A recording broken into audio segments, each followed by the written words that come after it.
কাফের মুশরিকের জন্য কোনো ইজ্জত নাই। ইজ্জত হলো শুধু মুমিনের জন্য। মানে শয়তানের প্রথম অস্ত্র মানুষকে ল্যাংটা করা, কাপড় চোপড় খুলে ফেলা, এটা শয়তানের 1 নম্বর অস্ত্র। এই জন্য শয়তান যারে ধরে তারে প্রথম আস্তে আস্তে অশ্লীলতার দিকে ধাবিত করে। শীতের দিন প্রচন্ড শীত, তাও দেখবেন শরীরে কাপড় চোপড় নাই, মহিলারা রাস্তা হাঁটতেছে। গুলশানে গেলে, বনানীতে গেলে বিভিন্ন জায়গায় দেখা যায়, দেখছেন না? এবং এই সিগারেটের কারণে যদি কোনো রোগ হয়, তাহলে আমি আত্মহত্যার গুনাহ হবে, আমি আত্মহত্যা করছি, নিজে ইচ্ছা করে আমি আত্মহত্যার দিকে নিজেকে ধাবিত করছি। তা আপনি গায়রত বিহীন পুরুষ, আত্মসম্মান বোধ বিহীন পুরুষ। কারণ আপনার স্ত্রী বেপর্দা ঘুরে, আপনি কিছু করতে পারতেছেন না। তাহলে আপনি কেমন স্বামী? যে স্বামীর স্ত্রী বেপর্দা ঘুরে বেড়ায়, যে স্বামীর স্ত্রী নামাজ পড়ে না, তার অর্থ হলো আপনি গায়রত বিহীন পুরুষ। আসসালামু আলাইকুম ওয়া রাহমাতুল্লাহি ওয়া বারাকাতুহু।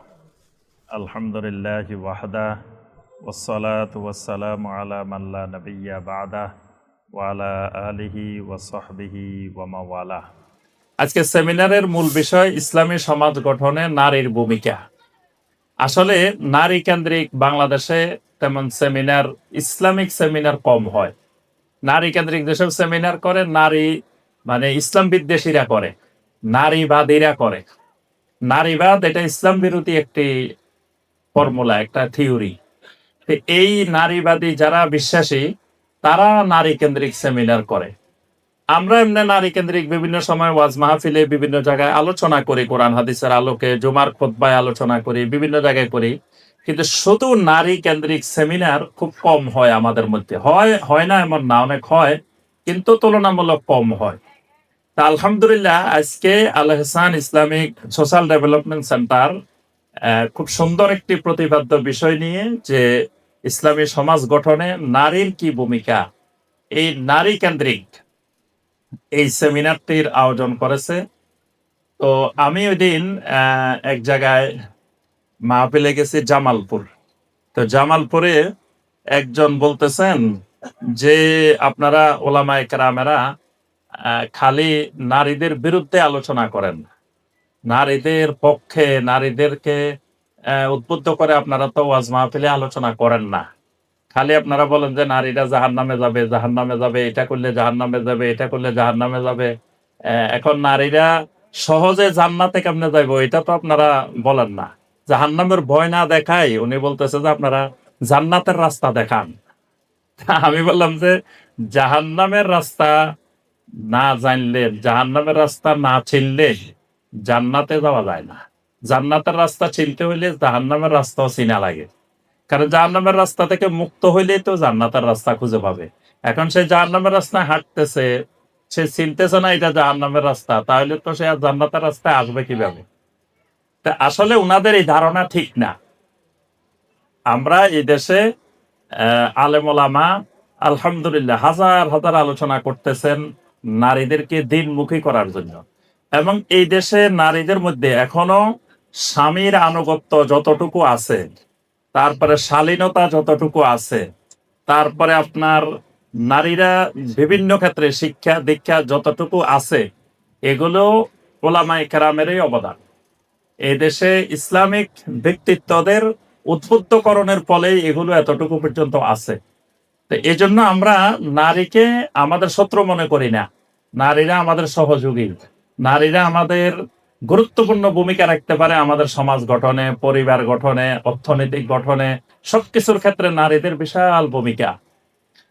তো আমাদের শাইখরা বিভিন্ন বিষয়ে এই ক্ষেত্রে আলোচনা করেছেন। আমার আজকে যে বিষয় সেমিনারে, আমরা মূল বিষয়ের মধ্যে চলে আসি। 3টি বিষয়, একটি হলো আত্মসম্মান, একটি হলো আমলে সালেহ, আরেকটি হলো জাকাতের শরঈ বোধ, একজন মুমিনের সঠিক জীবন দর্শন। এই বিষয়ের উপরে আমার সংক্ষিপ্ত আলোচনা। তো আমরা এই 3টা বিষয়ের উপরে একটু একটু আলোচনা করলে আমাদের সময় শেষ হয়ে যাবে। এজন্য 3টাকে যাতে আমরা একটু একটু বলতে পারি, ওই আলোকে আমি সবগুলো সংক্ষিপ্ত আকারেই তুলে ধরার চেষ্টা করব ইনশাআল্লাহ। প্রথমে যে বিষয়টি আসে, আত্মসম্মান। এই আত্মসম্মান বোধ, এই সম্পর্কে ইসলামের শরঈ দৃষ্টিভঙ্গি, কোরআন সুন্নাহর দৃষ্টিভঙ্গিটা কি? আত্মসম্মান, এখানে 2টা জিনিস। একটা হলো আত্ম, আর একটা হলো সম্মান। আত্ম মানে নিজের ব্যাপারে। আরেকটা হলো নিজেকে, নিজের ভিতরে একটা সম্মান বোধ জাগ্রত হওয়া, যে আমি একজন সম্মানিত মানুষ, আমার মধ্যে একটা সম্মান আছে। এই অনুভূতিটা জাগ্রত থাকা, এটাকে বলা হয় আত্মসম্মান বোধ। এই অনুভূতি যখন হারিয়ে যায়, তখন মানুষের আর লজ্জা থাকে না, হায়া থাকে না, মানে তার আত্মসম্মান, সে নিজেকে আর সম্মানিত ভাবতে পারে না। সে মনে করে আল্লাহ আমাকে বানাইছে মনে হয় এই অবস্থার জন্য, মানে আমার সম্মান বলতে কিছু নাই।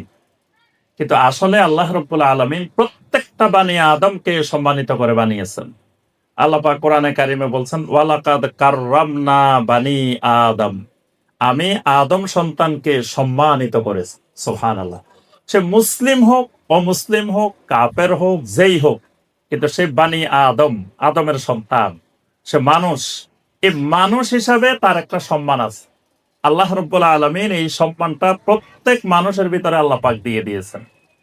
তো এখন আমাকে যে আল্লাহ সুবহানাহু ওয়া তাআলা এই সম্মানটা দিয়েছেন, তো এই সম্মানটা নিজে বুঝতে হবে। তো এখন আমি যদি আমার সম্মান না বুঝি, আমি যদি আমার ওজন না বুঝি, এটা তখন সমস্যা দেখা দেয়। আসলে আমরা সব অনেক সময় আমাদের ওজন বুঝি না, যে আমার ওজন কয় কেজি, মানে আমি আসলে কোন লেভেলের, কোন পর্যায়ে, এইটা বোঝাটাই আত্মসম্মান বোধ। যে যে লেভেলের সে সেই লেভেলেই সুন্দর, সেই লেভেলেই সে মর্যাদা সম্পন্ন। ধরেন আমি ইউনিভার্সিটির একজন অ্যাসোসিয়েট প্রফেসর, তা এখন আমার নামের আগে যদি এখানে লেখেন প্রফেসর ডক্টর ইমাম হোসাইন, তারপরে লিখলেন যে ভাইস চ্যান্সেলর জাতীয় বিশ্ববিদ্যালয়, আমার মানে অনেক উপরের পদ লিখে দিলেন না? এটার অর্থ এই নয় আমাকে সম্মানিত করলেন, এটার অর্থ হইলো আমাকে অপমানিত করলেন। যে আমি প্রফেসর না, আমাকে বানাই দিলেন প্রফেসর। আমি ভাইস চ্যান্সেলর না, আমাকে বানাই দিলেন ভাইস চ্যান্সেলর। তার অর্থ এটা আমার সম্মান বোধ হয় না, এটা আমাকে অপমান করছেন। আমি আমার জায়গায় সম্মানিত, আমি আমার জায়গায় সম্মানিত, আমি অ্যাসোসিয়েট প্রফেসর হিসাবে এই লেভেলে আমি সম্মানিত। কিন্তু এখন আমি যদি আমার ওজন না বুঝি, আমি যদি মনে করি থাকি যে আমি তো আরো উপরে, তাহলে আমার ভিতরে আত্মসম্মান বোধটা নাই। একজন প্রাইমারি স্কুলের শিক্ষক, তিনি ইউনিভার্সিটির শিক্ষকের চাইতে বেশি সম্মানিত। একজন প্রাইমারি স্কুলের শিক্ষক, উনি বিশ্ববিদ্যালয়ের শিক্ষকের চাইতে বেশি সম্মানিত।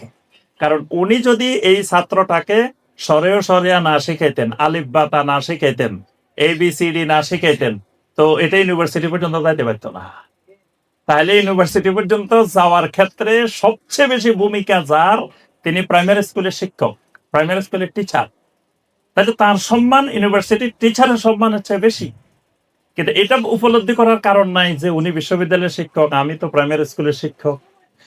একজন মা বাবা, তিনি যদি একবারে অক্ষর জ্ঞানহীন হন, মানে ওনার কোনো সাক্ষরতার জ্ঞান নাই, অক্ষর জ্ঞান নাই, এরকমও যদি হন, সেই মা বাবার সম্মান একজন আমার বিশ্ববিদ্যালয়ের শিক্ষকের চাইতে মা বাবার সম্মান বেশি। কারণ আমার মা বাবা না হইলে আমি জমিনে দেখতাম না, শিক্ষক তো পরে, আগে তো পৃথিবী দেখতাম না। তারপরে আমার মা বাবা যদি আমাকে লেখাপড়া না করায়, যদি কৃষিকাজ করাইতেন, লেখাপড়া বন্ধ করে দিই, তাহলে আমি শিক্ষক পাইতাম কই? তাহলে যাদের কারণে শিক্ষক দেখেছি, যাদের কারণে বিশ্ববিদ্যালয়ে দেখেছি, তারা যদি অক্ষর জ্ঞানহীন হন, তাও তারা আমার কাছে বেশি সম্মানের অধিকার।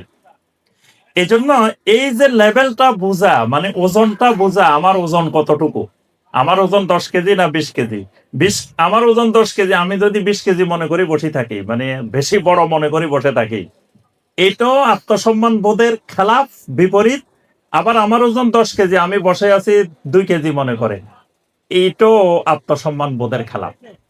মানে নিজেকে আল্লাহ রাব্বুল আলামিন যে পর্যায়ে রেখেছেন, এই পর্যায়ের সম্মানটা বজায় রাখা, নিজের উপলব্ধি করা, এটার নাম হলো আত্মসম্মান বোধ। এবার আসেন এই আত্মসম্মান বোধটা, এটাকে কোরআন হাদিসের ভাষায় বলা হয় আল গাইরা, গাইরা, গাইরত। এটা সংক্ষিপ্ত কথা হলো গাইরত। কোরআন হাদিসের ভাষায়, ইসলামের পরিভাষায় আত্মসম্মান বোধটাকে বলা হয় গাইরত। এই গাইরতটা একজন মুমিনের জন্য খুবই গুরুত্বপূর্ণ। এটা যার ভিতরে আছে তার মর্যাদা আল্লাহ রাব্বুল আলামিন দুনিয়াতে এবং আখিরাতে অনেক উপরে নিয়ে যান। কিন্তু যার ভিতরে এটা নাই, গায়রত নাই, সে দুনিয়াতেও লাঞ্ছিত হবে, আখিরাতেও লাঞ্ছিত হবে। এই ব্যাপারে অনেকগুলো হাদিস আছে। প্রথমে আমরা কোরআন থেকে দেখি গায়রতের ব্যাপারে কোরআন আমাদেরকে কি দৃষ্টিভঙ্গি দেয়।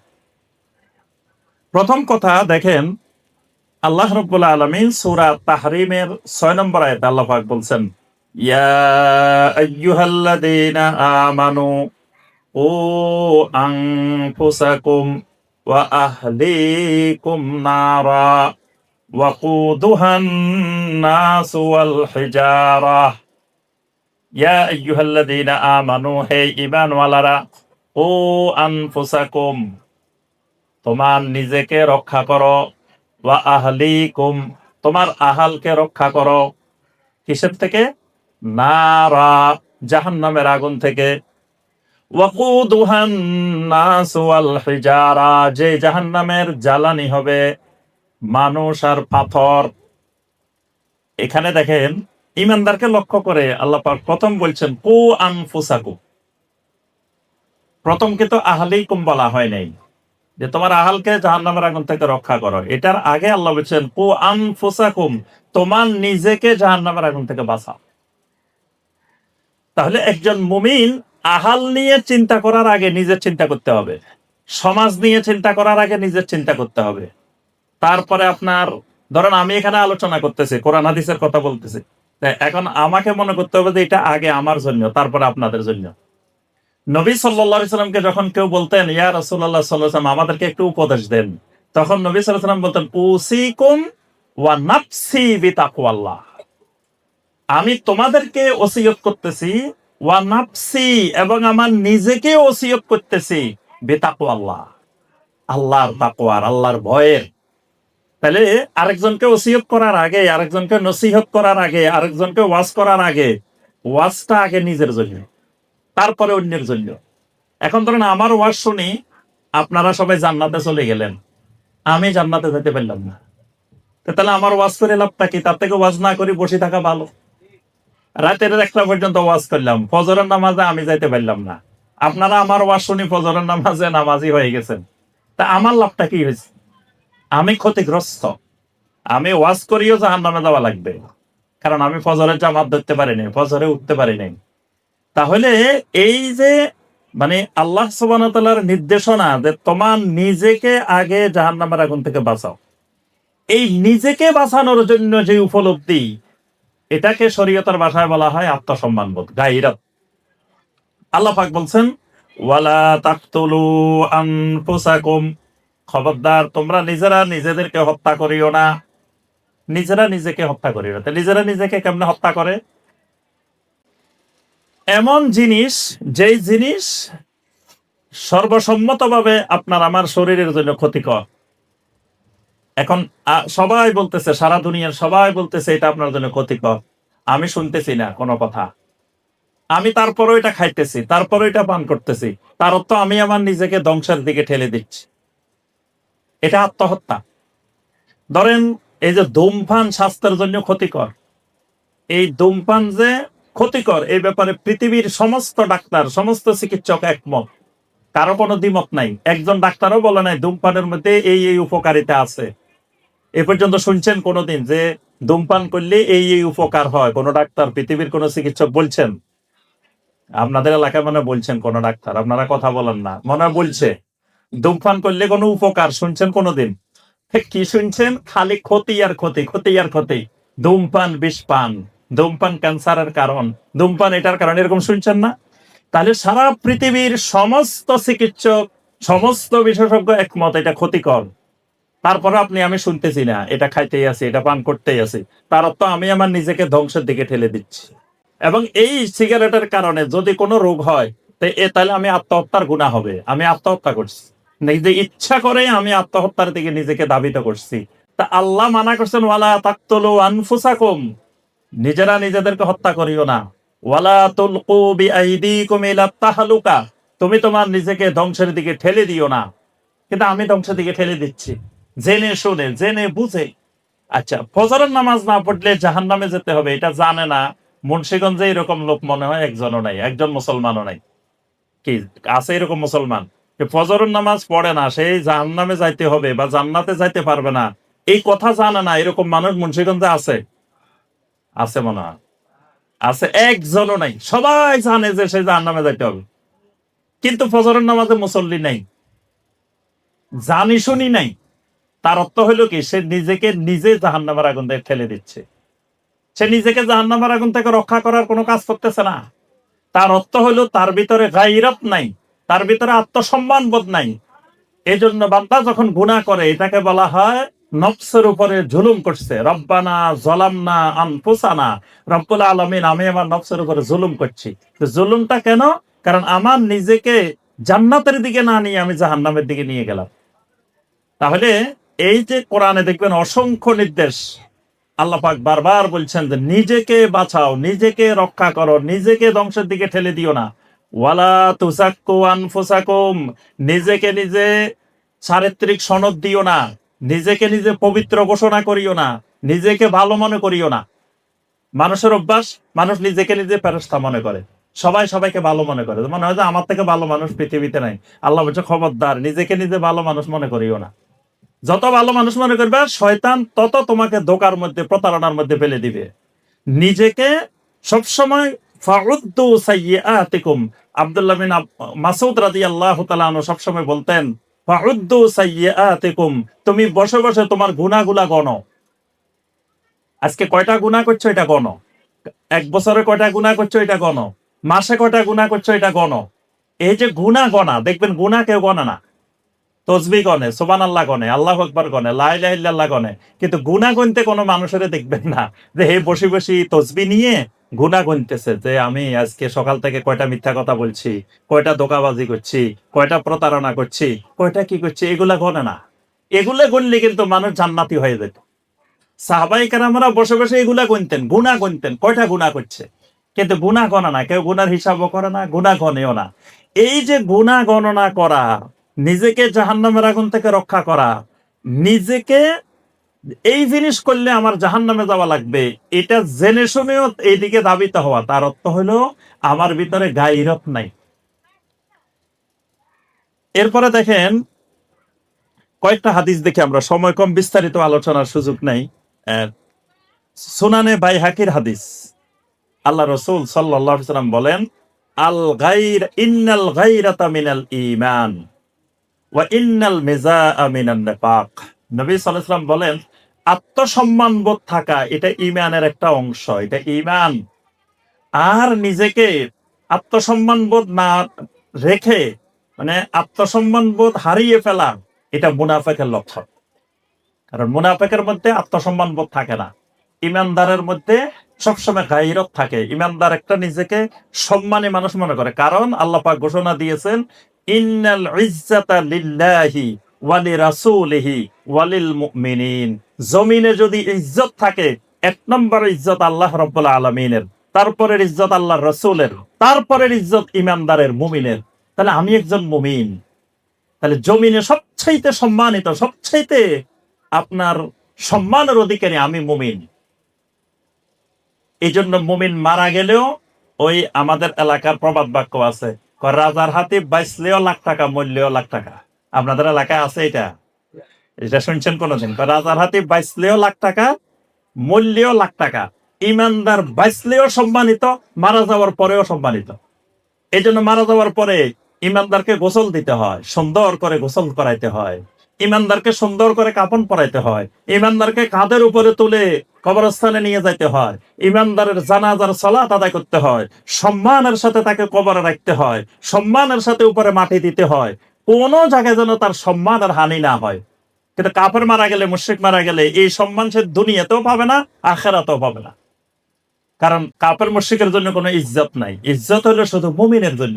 তা এখন আমি মুমিন, আমি যদি আমার সেই ইজ্জত না বুঝি, নবী সাল্লাল্লাহু আলাইহি ওয়াসাল্লামের জন্য বলছেন সবসময় গায়রাত রক্ষা করতে হবে, আত্মসম্মান বোধ। আল গায়রা মিনাল ঈমান, এটা তোমার ঈমানেরই একটা অংশ। আরেকটি হাদিস সহিহ আল বুখারী, সহিহ মুসলিমের হাদিস, আল্লাহ রাসূল সাল্লাল্লাহু আলাইহি ওয়াসাল্লাম বলেন, আবু হুরায়রা রাদিয়াল্লাহু তাআলা আনহু বর্ণনা করেছেন, ইন্নাল্লাহা আযজা ওয়া জাল্লা ইয়াগার ওয়া ইন্নাল মুমিনা ইয়াগার ওয়া গায়রাতুল্লাহি আন ইয়াতিয়াল মুমিন মা হারামাল্লাহু আযজা ওয়া জাল। নবী সাল্লাল্লাহু আলাইহি ওয়াসাল্লাম বলেন, ইন্নাল্লাহা আযজা ওয়া জাল্লা ইয়াগার, আমার আল্লাহ নিজে সবসময় গায়রাত রক্ষা করেন, মানে আমার আল্লাহ আত্মসম্মান বোধ রক্ষা করেন। এবং একজন মুমিন ইয়াগার, একজন মুমিনও তিনি একজন আত্মসম্মান বোধ রক্ষাকারী হবে। আর ওয়া গায়রাতুল্লাহ, আল্লাহকে গায়রত করা, মানে একজন ইমানদার আল্লাহর প্রতি আত্মসম্মান বোধ রাখবে, আল্লাহর প্রতি সম্মান রাখবে। কেমনে রাখবে? আইয়াতিয়াল মুমিন মা হারামাল্লাহু আলাইহি আযজা ওয়া জাল, আল্লাহ যেটা হারাম করছে সে হারাম কাজটা করতে পারতেছে না আল্লাহর প্রতি আত্মসম্মান বোধের কারণে। মানে আমি এই কাজটা করতে পারতেছি না কেন? আমার আল্লাহর প্রতি লজ্জা লাগতেছে, আমার আল্লাহর প্রতি আত্মসম্মান বোধের কারণে আমি গুনাহটা করতে পারতেছি না। এটাকে বলা হয় গায়রত। এটা মুমিনের উপরে ফরজ, আল্লাহকে লজ্জা করা। এক সাহাবী জিজ্ঞাসা করলেন, ইয়া রাসূলুল্লাহ সাল্লাল্লাহু আলাইহি ওয়াসাল্লাম, আমি যদি নির্জন জায়গায় থাকি তাহলে আমি যদি আমার সতর খুলে যায় তাহলে কি আমার গুনাহ হবে? ধরেন আপনি এমন একটা রুমে আছেন যেখানে কেউ নাই, তো কেউ দেখতেছেও না, এরকম নির্জন জায়গা, আপনি যদি সতর খুলে ফেলছেন, এই সতর যদি খুলি আমার কি কোনো গুনাহ হবে? নবী সাল্লাল্লাহু আলাইহি ওয়াসাল্লাম বললেন, গুনাহ হবে না, তবে তুমি ইমানদার হিসাবে আল্লাহ রাব্বুল আলামিনের প্রতি তোমার আত্মসম্মান বোধ, লজ্জাবোধ থাকা উচিত। কারণ কেউ দেখতেছে না, কিন্তু আল্লাহ তো দেখে ফেলতেছে, আল্লাহ রাব্বুল আলামিন দেখে ফেলতেছেন। আর আপনি যখন বাথরুমে যাবেন, আমরা যখন বাথরুমে যাই, তো শয়তান আমাদেরকে দেখলে হাসাহাসি করে, কারণ শয়তানের কাছে এটা খুব মজার বিষয়।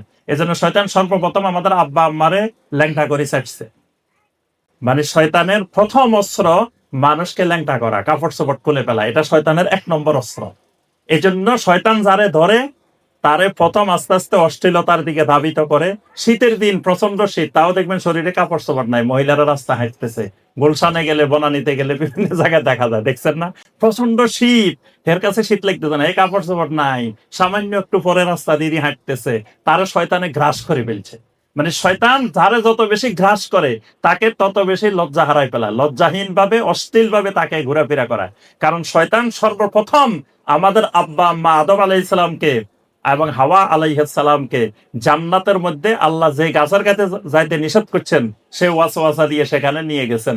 যাওয়ার পরেই আদম আর হাওয়া আলাইহিস সালামের শরীরে যে কাপড়গুলো ছিল সাথে সাথে লেবাস খুলে গেছে, খুলে পড়ে গেছে, জান্নাতের লেবাস তাদের শরীরে নাই। দুইজনে তাড়াতাড়ি জান্নাতের গাছের পাতা নিয়ে নিজেরা লজ্জাস্থান ঢাকার জন্য চেষ্টা করতেছেন। তাহলে শয়তান প্রথম কাজটা করছে এই কাপড় খুলে ফেলছে। এই জন্য বাথরুমে গেলে শয়তান দেখে হাসে। এই জন্য নবী সাল্লাল্লাহু আলাইহি ওয়াসাল্লাম বলছেন, বাথরুমে যাওয়ার আগে দোয়া পড়ো, আল্লাহুম্মা ইন্নী আউযু বিকা মিনাল খুবুসি ওয়াল খাবায়েস। এটা যখন পড়বে শয়তানের মাঝে, তোমার মাঝে একটা পর্দা হয়ে যাবে, শয়তান আর দেখবে না, শয়তান অন্ধ হয়ে যাবে, তোমাকে আর দেখবে না। কারণ ওখানে তো তোমার কাপড় খোলা লাগবেই। যদি বলো যে বাথরুমে যাবো কাপড় খুলবো না, এটা তো বাধ্যতামূলক, সেখানে খোলা লাগবেই, কিন্তু শয়তান তোমাকে দেখতে পাবে না, এটা শয়তান আর তোমার মাঝে আবরণ হয়ে যাবে। তাহলে মানে এই যে নবী সাল্লাল্লাহু আলাইহি ওয়াসাল্লামের হাদিসটা, যে গায়রত কাকে বলে, গায়রত কি? গায়রত হলো বান্দা আল্লাহর সম্মানে, আল্লাহর প্রতি লজ্জাবোধের কারণে সে গুনাহ করতে পারে না, এটাকে শরীয়তের ভাষায় বলা হয়। নবী সাল্লাল্লাহু আলাইহি ওয়াসাল্লাম বলেন, এটাই হলো গায়রাতুল্লাহ, এটাই হলো আল্লাহর প্রতি তোমার আত্মসম্মান বোধ আছে। আল্লাহ এই আত্মসম্মান বোধকে পছন্দ করেন, ভালোবাসেন। এই জন্য নবী সাল্লাল্লাহু আলাইহি ওয়াসাল্লাম ওসমান রাদিয়াল্লাহু তাআলা আনহুকে দেখলে, অন্য সময় যে অবস্থায় থাকতেন, ওসমান রাদিয়াল্লাহু তাআলা আনহুকে দেখলে আরেকটু ডেকে ঢুকে দিতেন। নবী সাল্লাল্লাহু আলাইহি ওয়াসাল্লাম বসে আছেন, ওসমান রাদিয়াল্লাহু তাআলা আনহু আসতেছেন, নবী সাল্লাল্লাহু আলাইহি ওয়াসাল্লাম একটু কাপড় চোপড় আছে, স্বাভাবিক, সবই ঠিক আছে, তো ওসমান রাদিয়াল্লাহু তাআলা আনহুকে দেখে আরেকটু ডেকে ঢুকে দিচ্ছেন, টানে টুনি দিচ্ছেন কাপড় চোপড়। তো সাহাবায়ে কেরাম জিজ্ঞাসা করলেন, আপনি ওনাকে দেখে এরকম করতেছেন কেন? নবী সাল্লাল্লাহু আলাইহি ওয়াসাল্লাম বললেন, এই ওসমান ওই ব্যক্তি যাকে আল্লাহ রাব্বুল আলামিনও তাকে লজ্জাবোধ করেন। মানে উনি আল্লাহর প্রতি এত বেশি লজ্জাশীল, আসাদ্দু হায়াআন, মানে দ্বীনের ব্যাপারে, আল্লাহর হুকুম মানার ব্যাপারে আল্লাহর প্রতি এত লজ্জাশীল ওসমান ইবনে আফফান রাদিয়াল্লাহু তাআলা আনহু। এইজন্য নবী সাল্লাল্লাহু আলাইহি ওয়াসাল্লাম তাকে দেখে একটু আরো বেশি মানে ঢেকে দিচ্ছেন। তাহলে এই যে আপনার আল্লাহর প্রতি আত্মসম্মান বোধ, আল্লাহর প্রতি লজ্জাশীলতা, এটাও ঈমানের একটা গুরুত্বপূর্ণ অংশ। আচ্ছা, এবার আসুন আমরা আত্মসম্মান বোধ দ্বারা উপকারিতা কি। এক নম্বর উপকারিতা, যদি আমার ভিতরে আত্মসম্মান বোধ থাকে তাহলে আমি ইমানদার হতে পারবো, আমার ইমান বাড়বে। যার ভিতরে যত আত্মসম্মান বোধ থাকবে তার ইমান তত বৃদ্ধি পাবে, তার ইমান তত বাড়তে থাকবে, তার ইমান তত সুন্দর হবে, তার ইমান বাড়তে থাকবে। আর ইমান যত বাড়বে তত আমল সহজ হবে। আমাদের এখন ইমানদারেরা ফজরের সময় উঠতে পারে না। কেন পারে না? বর্তমানে ঘড়ি আছে, তারপরে আপনার কত রকমের মোবাইল আছে, অ্যালার্ম দেওয়ার কত জিনিস আছে, এত জিনিস থাকার পরেও উঠতে পারে না। সাহাবাই কেরামের যুগে ঘড়িও ছিল না, অ্যালার্মও ছিল না, কোনো মোবাইলও ছিল না, কিন্তু তাদের একদিন তাকবীরে উলা মিস হইতো না। তো তাদেরকে কোন জিনিস তুলে ফেলতেন? তাদেরকে যে জিনিস তুলতেন ঘুম থেকে, ওটা ঈমান। তাদের ঈমান ছিল শক্তিশালী, তাদের ঈমান ছিল সুন্দর, এই জন্য ঈমানে তুলতো। তো এখন আমাদের তোলা না কেন? আমাদের ঈমান দুর্বল, ঈমানের সমস্যা। এই কারণে ঈমান এত দুর্বল হয়েছে, ঈমান নিজেই উঠতে পারে না, আমাকে কি তুলবে? ঈমান তো নিজেই শোয়া থেকে উঠতে পারে না, তা আমাকে আবার কেমনে তুলবে? এই জন্য ফজরের সময় আমাদেরকে তুলতে পারে না, ঘুম থেকে উঠাইতে পারে না। তাইলে এই আত্মসম্মান বোধ, গায়রাত যদি কারোর মধ্যে সৃষ্টি হয়, তাহলে তার ঈমান যেমন বাড়বে, সাথে সাথে তার আমলগুলো হয়ে যাবে সুন্দর। এরপরে এটা যখন হবে তখন দেখবেন আত্মসম্মান বোধ থাকলে সে গরিব হইলেও মানুষের পিছে পিছে যায় খুঁজবে না। কিছু গরিব মানুষ আছে দেখবেন খুব অভাবে আছে, কষ্টে আছে, কিন্তু মানুষের কাছে খুঁজতে পারে না, চাইতে পারে না। কিসের কারণে? আত্মসম্মান বোধের কারণে। নবী সাল্লাল্লাহু আলাইহি ওয়াসাল্লাম বলছেন, এই গরিব মানুষগুলা খুঁজে খুঁজে তোমরা সহযোগিতা করো, এরা আল্লাহর কাছে প্রিয়। মানে এদের আত্মসম্মান বোধ আছে। আর কিছু গরিব মানুষ আছে, এর যতটুকু না দরকার তার থেকে হে মানুষের কাছে যায়, এমন কান্নাকাটি করতেছে, এমন ভাবে চাইতেছে যে মানে তার আত্মসম্মান বোধ হারাই ফেলছে। দেখবেন দুপুরবেলা হয়েছে যে আমি 2টা ভাত খাবো, আমার 2টা ভাত খাবার জন্য টাকা দেন। আপনি যদি কোন আসো তোমার হোটেলে খাওয়াই, এ কিন্তু যাবে না। কারণ এর তো খাবার ভরা, এর তো এখন খাওয়ার দরকারে নাই। এই হলো ওই উসিলে দিয়ে টাকা খুঁজবে, ওই উসিলে দিয়ে টাকা চাইবে, তারপরে বলবে যে আমার এই চিকিৎসার দরকার, এটার দরকার, এটার দরকার। তার অর্থ হইলো এরা আত্মসম্মান বোধ হারিয়ে ফেলছে। দেখবেন আমাদের দেশে জাকাতের টাইম আসলে, রমজান মাস আসলে বিশেষ করে বাড়িতে বাড়িতে বাড়িতে বাড়িতে হাজার হাজার দলে দলে নামি যায়, খালি জাকাতের কাপড় কালেকশন করার জন্য, জাকাতের একটা শাড়ি কালেকশন করার জন্য, জাকাতের একটা লুঙ্গি কালেকশন করার জন্য। অথচ এই লুঙ্গি শাড়ি কয়দিন যায়? এটা দিয়ে তার বছরে কয়দিন চলে? তার থেকে সে যদি আল্লাহ রাব্বুল আলামিনের কাছে কান্নাকাটি করত, আল্লাহর কাছে চাইতো এবং নিজের সর্বোচ্চ প্রচেষ্টা দিয়ে চেষ্টা করত, আল্লাহকে বলতো, আল্লাহ আমি মানুষের দ্বারে না যায় তোমার দ্বারে হাজির হয়েছি, আল্লাহ আমার একটা হালাল রিজিকের একটা মাধ্যমের ব্যবস্থা করে দাও, আল্লাহ পাক অবশ্যই তার ব্যবস্থা করে দিতেন। আল্লাহ পাক সূরা তালাকের 2 নম্বর আয়াতে আল্লাহ ওয়াদা করছেন, ওয়ামাই ইয়াত্তাকিল্লাহা ইয়াজআল লাহু মাখরাজা ওয়া ইয়ারযুকহু মিন হাইসু লা ইয়াহতাসিব। যে আল্লাহকে ভয় করে, তাকওয়া অবলম্বন করবে, আল্লাহ তার জন্য একটা রাস্তা বের করে দিবেন এবং এমন এমন জায়গা থেকে রিজিকের ব্যবস্থা করবেন সে কল্পনাও করতে পারে না। তাহলে হয়তো কিছু মানুষ অভাবী অরিজিনাল, ঠিক আছে, কিন্তু তাদেরও যতটুকু অভাব ততটুকু সে চাইতে পারে, এর থেকে বেশি চাওয়া যায় না। এমন কোন ব্যক্তির খোঁজার জন্য আজকে যতটুকু দরকার এর থেকে বেশি কালকের জন্য ভিক্ষা করা যায় না। মানে আজকে 3 বেলা খাওয়ার মতো হইলে আজকে আর ভিক্ষা করা তার জন্য জায়েজ নাই, হারাম। মানে জমা করার জন্য ভিক্ষা ইসলামে হারাম।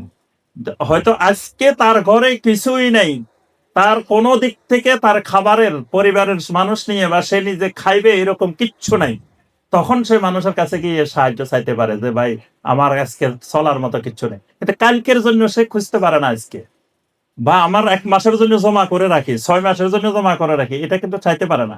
নবী সাল্লাল্লাহু আলাইহি ওয়াসাল্লাম বলছেন, কিয়ামতের ময়দানে ওই মানুষগুলো এমন ভাবে উঠবে যে তাদের মুখের মধ্যে কোনো গোশত থাকবে না। তাদেরকে দেখেই বোঝা যাবে এই মানুষগুলোর সামর্থ্য ছিল, চলার মতো অবস্থা ছিল, তাও ভিক্ষা করত, তাও মানুষের কাছে খালি চাইতো। এই মানুষগুলাকে আল্লাহ পাক লাঞ্ছিতকর অবস্থাকে আমাদের ময়দানে তুলবেন। দেখবেন এখন অনেকে ভিক্ষা করে করে এটা একটা পেশা বানায় ফেলছে, পেশা। ভিক্ষা কিন্তু কোনো পেশার নাম না। এই ভিক্ষা বৃত্তি দিয়ে অনেকে বিশাল বিশাল বাড়িঘর বানাইতেছে, ঢাকা শহরেও বাড়িঘর আছে অনেকের নাকি এরকম। মানে এটা তার একটা পেশা, সেই দেখে কাজ করলে ডেলি পাইবো 500 টাকা, এখানে পায় 5,000 টাকা, তাহলে কাজ করার দরকার কি? তাহলে তো এটা করাই ভালো। এটাকে সে ব্যবসা বানিয়ে নেয়। আমাদের বাংলাদেশ থেকে প্রতি বছর কিছু হাজি নিয়ে যায় ভিক্ষা করার জন্য, কিছু ট্রাভেল এজেন্সি থাকে, এরা নামে বেনামে ট্রাভেল এজেন্সি খুলে বিভিন্ন কায়দায় ধরেন 200-300 ভিক্ষুক নিয়ে যায় বাংলাদেশ থেকে, নিয়ে ওখানে যে ভিক্ষা করতে লাগাই দেয়।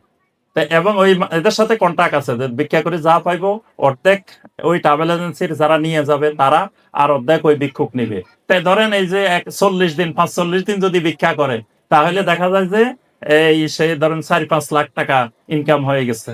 কারণ ওখানে তো মানুষ রিয়াল দিতেছে, তো যদি 5 রিয়াল 10 রিয়াল করিও দেয় অনেক টাকা। আমাদের সাথে এক মুরব্বী হজে গেছে একবার, ব্রাহ্মণবাড়িয়ার। তো মুরব্বী উনি খুঁজতেন না, ওনারে দেখতে মনে হতো যে এত গরিব, এত মানে কিচ্ছু নাই।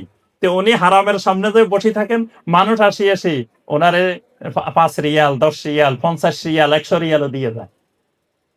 অর্থাৎ উনি খুঁজেন না, মানুষের কাছে চান এমন না, কিন্তু মানুষ উনারে মনে করতেছে গরিব মানুষ, গরিব মানুষ এই কথা মনে করে দিতেছে প্রতিদিন। তো এখন যে দেখেন খুঁজে নাই তাও এরকম দিতেছে, তাইলে আবার যারা খুঁজতেছে, যারা ভিক্ষা করতেছে, তারা কেমন পাইতেছে ডেলি। তো এই যে ওখান থেকে পরে আবার এই বিশাল টাকা নিয়ে আবার চলে আসে, এই জিনিসগুলো আত্মসম্মান বোধ গায়রাত না থাকার কারণে এই জিনিসগুলো মুসলিমদের মধ্যে সৃষ্টি হয়।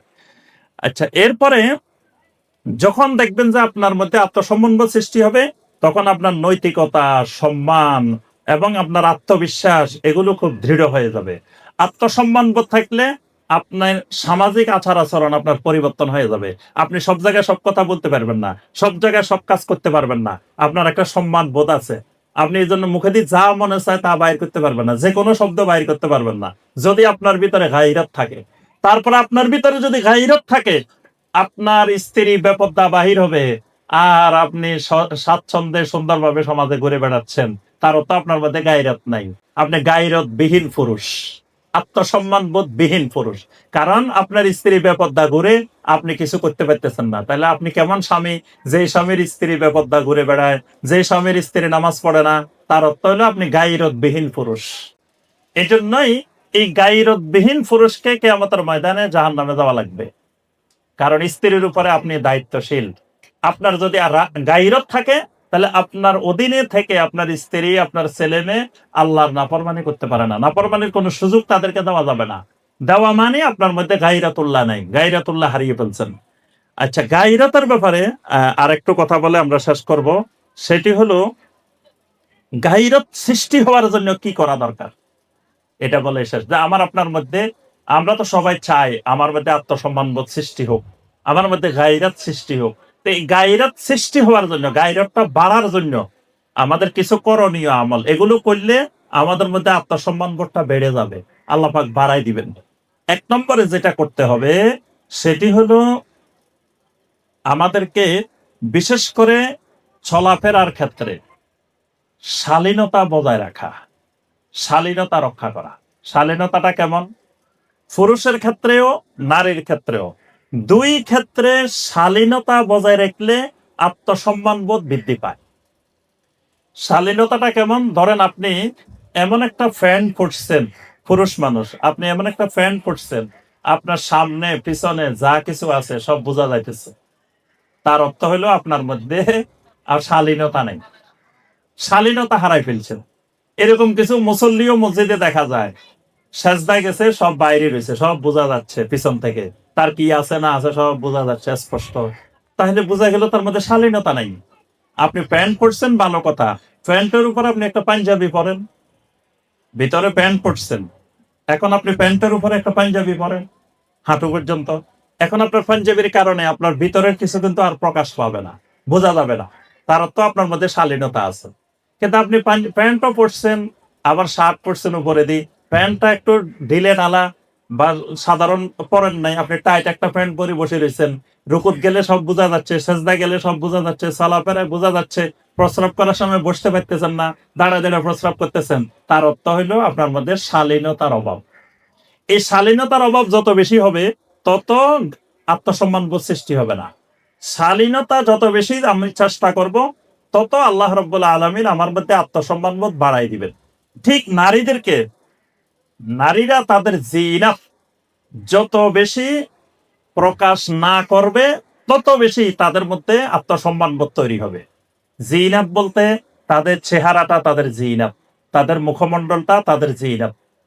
কারণ আল্লাহ পাক সরাসরি সূরা নূরের 31 নম্বর আয়াতে আল্লাহ পাক নিষেধ করেছেন, ওয়ালা ইউবদিনা জিনাতাহুন্না ইল্লা মা যাহারা মিনহা। মুমিন নারীরা যেন তাদের জিনাত, তাদের সৌন্দর্য বাহিরে প্রকাশ না করে। তো এই জিনাতের মধ্যে কি কি জিনিস? এক নম্বর জিনিস তার চেহারাটা জিনাত। কারণ আমরা যখন মেয়ে দেখতে যাই, বিয়ে করার জন্য যখন পাত্রে দেখতে যাই, তখন কি দেখি আমরা? চেহারাটাই তো দেখি। তো তাহলে চেহারাটার সাথে দেখার সম্পর্ক আছে। এই চেহারাটা বাহিরে ঘুরে বেড়ানোর জন্য, দেখে বেড়ানোর জন্য আল্লাহ সৃষ্টি করেন নাই। এটা যেই নারীর মধ্যে গায়রত আছে, সেই নারী কখনো চেহারা খুলে খুলে ঘুরে বেড়াবে না। নবী সাল্লাল্লাহু আলাইহি সাল্লামের স্ত্রীরা, সাহাবাই কেরামের স্ত্রীরা, সাহাবাই কেরামের মেয়েরা কখনো চেহারা দেখায় দেখায় মুখমণ্ডল খুলে খুলে ঘুরে বেড়ান নাই। কারণ এটা শালীনতার খেলাফ। জিনাত প্রকাশ করা যাবে না। তারপরে হাতের চুড়ি, হাতের মধ্যে যদি চুড়ি থাকে এটা বাইরে দেখানো যাবে না। বাইরে দেখাইলে সে জিনাত প্রকাশ করতেছে। হাতের মধ্যে মেহেদি আছে, হাতের মধ্যে আংটি আছে, এগুলো বাইরে দেখে বেড়াচ্ছে। এগুলো থাকলে হাতের মধ্যে মোজা পড়তে হবে অবশ্যই, কারণ জিনাত বাইরে দেখানো যাবে না। পায়ের মধ্যে যদি কিছু থাকে, এগুলো দিয়ে ঘুরে বেড়ানো যাবে না। নবী সাল্লাল্লাহু আলাইহি সাল্লাম পায়ের মধ্যে নুপুর পড়তে, ঝুনঝুনি পড়তে, এই যে বিভিন্ন ধরনের আওয়াজ করে হাঁটতে গেলে এগুলো পড়তে নিষেধ করেছেন। কারণ একজন নারী হেঁটে যাবে, বাইরে থেকে কেউ যেন বুঝতে না পারে একটা নারী হেঁটে গেছে। নারীরা রাস্তার মাঝখান দিয়ে হাঁটবে না, নবী সাল্লাল্লাহু আলাইহি ওয়াসাল্লাম নিষেধ করছেন। নারীরা রাস্তার এক পাশ দিয়ে হাঁটবে। এখন আমাদের মা বোনেরা আল্লাহর রহমতে মাঝখান দিয়ে হাঁটে, পুরুষেরাই রাস্তার কিনার দিয়ে হাঁটতে হয়। মানে মা বোনদের ঠেলায় আপনি রাস্তার দিয়ে হাঁটতে পারবেন না, ওই কিনারা দিয়ে আপনি বাইরে দিয়ে যেতে হবে। কিন্তু ইমানদার নারীর বহিঃপ্রকাশ, ইমানদার নারী রাস্তার কিনারা দিয়ে হাঁটবে। আম্মা জান আয়েশা রাদিয়াল্লাহু তাআলা আনহা যখন হজ করতে গেছেন নবী সাল্লাল্লাহু আলাইহি সাল্লামের সাথে, আল্লাহর ঘরে তাওয়াফ করতেছেন, তাওয়াফের জন্য উনি পুরুষদের সাথে ধাক্কা ধাক্কি করে, ঠেলাঠেলি করে কিনারায় যান নাই। পুরুষদের থেকে অনেক দূরে গিয়ে, অনেক দূরে দিয়ে তারপরে তিনি তাওয়াফ করতেছিলেন। এখন দেখবেন হজ করতে যায়, উমরা করতে যায়, মহিলাদের ধাক্কায়, মহিলাদের ঠেলায় তাওয়াফ করা যায় না। মানে মহিলারা মনে করতেছে এখানে এমন অধিকার পাই গেছে, পুরুষদেরকে ধাক্কায় পালা দিলে কোনো অসুবিধা নেই। কিন্তু এই অধিকার আল্লাহ দেন নাই। এটা তার গায়রতের খেলাফ। যে নারীর মধ্যে গায়রত আছে, এই নারীর সলাতে গায়রত থাকবে, চলাফেরা গায়রত থাকবে, আচার আচরণে গায়রত থাকবে। হজে গেলে তাওয়াফে সব জায়গায় তার গায়রত থাকতে হবে, সেখানেও গায়রত হারানো যাবে না। তাহলে আমরা যে বিষয়টা বলছি, প্রথম এই গায়রত বৃদ্ধি করতে হলে, আত্মসম্মান বোধ যদি বাড়াইতে হয়, শালীনতা বজায় রাখতে হবে সবসময়। এটা হলো 1 নম্বর শর্ত। 2 নম্বর বিষয়, কোন মাহরামের বিধান, মাহরামের বিধানটা সঠিকভাবে পালন করা। মাহরামের বিধান পালন করা, মাহরামের বিধান মানে কি? আল্লাহ রাব্বুল আলামিন আমাদের নারী পুরুষের মধ্যে কিছু মাহরাম গায়রে মাহরামের বিধান দিয়ে দিয়েছেন। যে 14 জনের ক্ষেত্রে আল্লাহ রাব্বুল আলামিন বলছেন এদের সাথে বিবাহ হারাম, এদের সাথে বিবাহ হারাম। তো যাদের সাথে বিবাহ হারাম তাদেরকে বলা হয় কি? মাহরাম। যাদের সাথে বিবাহ হারাম না, তারা হইলেন গায়রে মাহরাম। মাহরামের সামনে একজন নারীর চলাফেরা বা একজন পুরুষের চলাফেরা, ধরেন আমি আমার মায়ের সামনে, আমি আমার বোনের সামনে চলাফেরা, আর অন্য নারীর সামনে চলাফেরা, দুটার মধ্যে কিন্তু পার্থক্য হইতে হবে। দুটা একরকম হবে না। ঠিক একজন মহিলা তার ভাইয়ের সামনে, তার বাবার সামনে চলাফেরা, আর আরেকজন গায়রে মাহরামের সামনে চলাফেরা, দুটার মধ্যে অবশ্যই পার্থক্য থাকবে। তবে মাহরামের সামনেও তার কিন্তু শালীনতা বজায় রাখতে হবে। অনেকে মনে করে যে আমার ছেলে, অসুবিধা কি? ছেলে হইলেও মা তার সবসময় বুক ডেকে রাখবে, পিঠ ডেকে রাখবে, মা সবসময় মাথায় কাপড় দিয়ে রাখার চেষ্টা করবে ছেলের সামনেও, ছেলে বড় হইলেও। মানে মা বলে যে সে এই শালীনতা হারানো যাবে না। মেয়েও বাবার সামনে, ভাইয়ের সামনে এই শালীনতা গুলো, ন্যূনতম কিছু কিছু বিষয়, এগুলো রক্ষা করতে হবে। তো এই যে আপনার মাহরাম গায়রে মাহরামের যে শরীয়ী বিধান, এই বিধানটা যত বেশি মানুষ মানবে, আমল করবে, তত ওই গায়রত তার মধ্যে তত বেশি সৃষ্টি হবে। 3 নম্বর হলো হায়া, লজ্জাশীলতা। লজ্জাশীলতাকে নবী সাল্লাল্লাহু আলাইহি ওয়াসাল্লাম একেবারে নির্দিষ্ট করে একটা ঈমানের অঙ্গ বলছেন। নবী সাল্লাল্লাহু আলাইহি ওয়াসাল্লাম প্রথম বলছেন যে আল ঈমান বিদউ ওয়া সাবউনা শুবা, ঈমানের 70টারও বেশি শাখা আছে। উপরেরটা কি? আফদালুহা কাউলু লা ইলাহা ইল্লাল্লাহ, এটা হলো একবার 1 নম্বরটা। আবার সবাই নিচেরটা কি? আদনাহা ইমাতাতুল আযা আনিত তরিক, রাস্তায় কোনো কষ্টদায়ক জিনিস পড়ে আছে, এটাকে সরাই দেওয়া, এটাও ইমানের 70 নম্বর শাখা।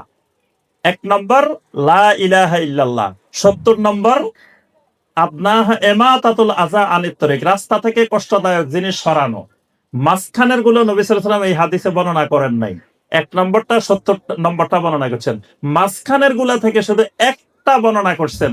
নবী সাল্লাল্লাহু আলাইহি ওয়াসাল্লাম বলেন ওয়াল হায়াউ শু'বাতুম মিনাল ঈমান, লজ্জাশীলতা, হায়া, এটাও একটা ইমানের অঙ্গ, এটাও একটা ইমানের গুরুত্বপূর্ণ বিষয়। দেখেন যে 70টার মধ্যে 1 নম্বরটা 70 নম্বরটা আর 68টা নবী সাল্লাল্লাহু আলাইহি ওয়াসাল্লাম এখানে বর্ণনা করেন নাই। এই 68টা মধ্য থেকে শুধু একটাকে বর্ণনা করছেন, সেটা হলো কি? হায়া। কারণ যার হায়া নাই সে যা ইচ্ছা তাই করতে পারে। আল্লাহ রাব্বুল আলামিন মানব জাতিকে ফিতরতগতভাবে হায়া দিয়ে সৃষ্টি করছেন। মানুষের ভিতরে একটা লজ্জাশীলতা কাজ করে, প্রত্যেক মানুষের ভিতরে। এজন্য দেখবেন আল্লাহ পাক মানুষের লজ্জাস্থানগুলোকে একবারে গোপনীয় করে সৃষ্টি করছেন। এগুলো স্বাভাবিকভাবে প্রকাশ পায় না, এমন জায়গায় সৃষ্টি করছেন, এমন ভাবে করছেন এগুলো দেখা যায় না, প্রকাশ পায় না, একবারে খুব সূক্ষ্ম জায়গায়।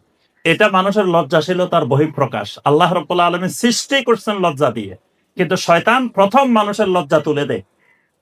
আর নবী সাল্লাল্লাহু আলাইহি ওয়াসাল্লাম বলছেন, যার লজ্জা উঠে যায় এবার সে দুনিয়ার যা ইচ্ছা সে তাই করতে পারে, যে কোনো অপরাধ করতে পারে, যে কোনো গুনাহ করতে পারে। এই জন্য একজন মানুষ প্রথমে জানা করতে চায় না। পৃথিবীর কোনো মানুষ প্রথমে জানা করতে আগ্রহী হয় না, চায় না, কারণ তার ভিতরে জানার ব্যাপারে লজ্জাশীলতা আছে। এই লজ্জাটা শয়তান কাটায় বিভিন্ন মাধ্যমে। এই মাধ্যমগুলোর নাম খুতুওয়াত। শয়তান প্রথমে দৃষ্টির মাধ্যমে, দেখার মাধ্যমে লজ্জা কাটায়। শয়তান মোবাইলে কথা বলার মাধ্যমে এই লজ্জাটা তুলে ফেলায়। তারপরে রাস্তাঘাটে ঘোরাফেরার মাধ্যমে লজ্জা তুলে ফেলায়। সহশিক্ষার মাধ্যমে, পাশাপাশি বসে চলাফেরার মাধ্যমে তুলে ফেলায়। আল ইখতিলাত বাইনার রিজাল ওয়ান নিসা, নারী পুরুষের সংমিশ্রণ, বিয়ের অনুষ্ঠানে, এই অনুষ্ঠানে, সেই অনুষ্ঠানে নারী পুরুষের সংমিশ্রণ, এটা ওই তার হায়াকে তুলে ফেলায়। এভাবে আস্তে আস্তে পর্যায়ক্রমে এক সময় শয়তান এমন ভাবে তার লজ্জাশীলতা তুলে ফেলছে, এবার জানা করা তার কাছে ডাইল ভাত, কোনো বিষয় না। কিন্তু প্রথমে তার কাছে এটা অনেক কঠিন ছিল।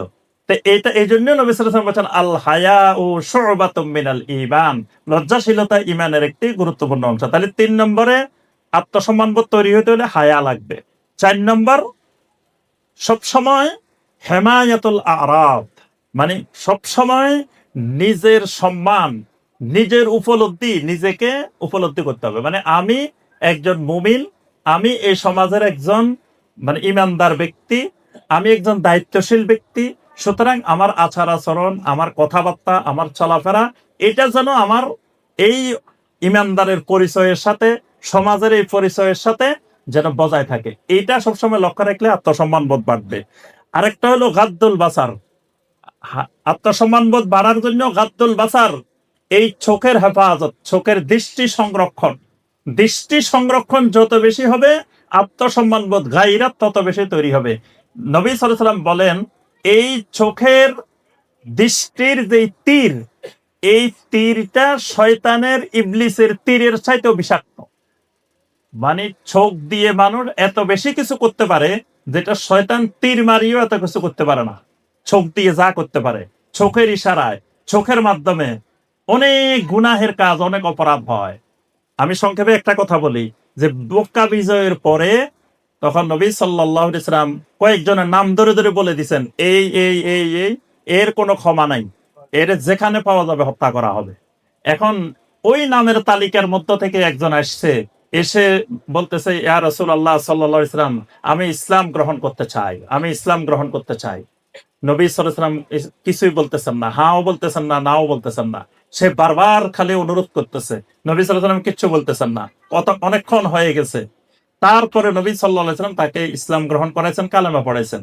তো সাহাবায়ে কেরাম জিজ্ঞাসা করলেন, ইয়া রাসূলুল্লাহ সাল্লাল্লাহু আলাইহি ওয়াসাল্লাম, এতক্ষণ পর্যন্ত লোকটা এই বারবার বলতেছে ইসলাম গ্রহণ করবে, আপনি তো কখনো এত বিলম্ব করান না, লোকটারে এত বিলম্ব করান কেন? নবী সাল্লাল্লাহু আলাইহি ওয়াসাল্লাম বললেন, বিলম্ব করানোর কারণ হয়েছে, আমি শুধু অপেক্ষা করতেছি যে এখনো তাকে কালেমা পড়াই নেই, তোমরা তাকে হাতের নাগালে পাইছো, তোমরা তাকে হত্যা করে ফেলবা। কারণ আমি রাসূল নির্দেশ দিছি তাকে যেখানে পাও সেখানে হত্যা করো। তো তাকে পাওয়া গেছে তোমাদের হাতের সামনে, আমি কালেমা পড়াইতেছি না যে তোমরা হত্যা করে ফেলবা, আমার অর্ডার বাস্তবায়ন করবা। তোমরা দেখে হা করে তাকাই রইছো আমার দিকে। সাহাবাই কেরাম বললেন, ইয়া রাসূলুল্লাহ সাল্লাল্লাহু আলাইহি ওয়াসাল্লাম, আপনি যদি একটু চোখ দিয়ে ইশারা দিতেন আমরা তো খতম করে ফেলতাম, কারবার সারাই ফেলতাম, কিন্তু আপনি তো চোখ দিয়ে কোনো ইশারা দিলেন না। নবী সাল্লাল্লাহু আলাইহি ওয়াসাল্লাম বলেন, শোনো, আম্বিয়া আলাইহিমুস সালামের চোখ কোনোদিন খেয়ানত করে না। কোন নবী রাসূলের চোখ সামান্য যাররা পরিমাণ কোনো খেয়ানত করে না। এই জন্য দেখেন নবী সাল্লাল্লাহু আলাইহি ওয়াসাল্লামের যৌবন বয়স যেই সমাজে কাটছে, এই সমাজে নারীর চেয়ে সহজলভ্য ওই সমাজে আর কিচ্ছু ছিল না।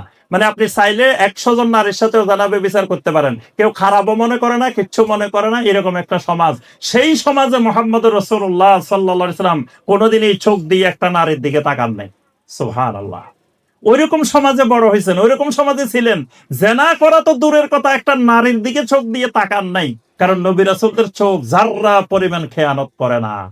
তাহলে বোঝা গেল এই চোখের দৃষ্টি, এই দৃষ্টির অনেক গুরুত্ব। এইটা রক্ষা যত বেশি আপনি রক্ষা করবেন, যেই চোখ আল্লাহর নিষিদ্ধ জিনিস থেকে দূরে থাকবে, এই চোখ জাহান্নাম দেখবে না। নবী সাল্লাল্লাহু আলাইহি ওয়াসাল্লাম তিনটা চোখ কোনোদিন জাহান্নাম দেখবে না। একটা চোখ হলো কাফাত আন মাহারিমিল্লাহ, যে চোখ দিয়ে আল্লাহ যা নিষেধ করছেন সেটা সে দেখে নাই কোনোদিন, তাহলে এই চোখ জাহান্নাম দেখবে না কোনোদিন। তাহলে এই দৃষ্টিকে সংরক্ষণ করলে আত্মসম্মান বোধ বাড়ে। আরেকটা হলো নারী, তার আওয়াজ, তারপরে তার বিভিন্ন চলাফেরা যত বেশি মানে স্তব্ধভাবে, যত বেশি হালকা ভাবে করবে, তত তার মধ্যে গায়রত বেড়ে যাবে। মানে তার অর্থ, মানে নারী কথা বলতেছে, আশেপাশের বাড়ি থেকে শুনতেছে, তার অর্থ হলে এই মহিলার মধ্যে গায়রত নাই, আত্মসম্মান বোধ নাই। কারণ নারীর কথা ঘরের বাইরে যাবে কেন? ঘরের মধ্যেও এক রুমে বললে আরেক রুমে শোনা যাবে কেন? এই শোনা যাওয়ার অর্থ হলো তার মধ্যে গায়রত নাই, সে উচ্চ আওয়াজে কথা বলে। ওই যে ওই ঘটনা যে সূরা আল মুজাদালার প্রথম, যে খাওলা বিনতে সালাবা, খাওলা বিনতে সালাবা নবী সাল্লাল্লাহু আলাইহি ওয়াসাল্লামের সাথে কথা বলছেন। আম্মা জান আয়েশা বলতেছেন, আমি পাশের রুমে আছি, আমি এই মহিলার কথা শুনি নাই, অথচ আল্লাহ রাব্বুল আলামিন আরশে আজিম থেকে এই মহিলার কথা শুনছেন। সুবহানাল্লাহ।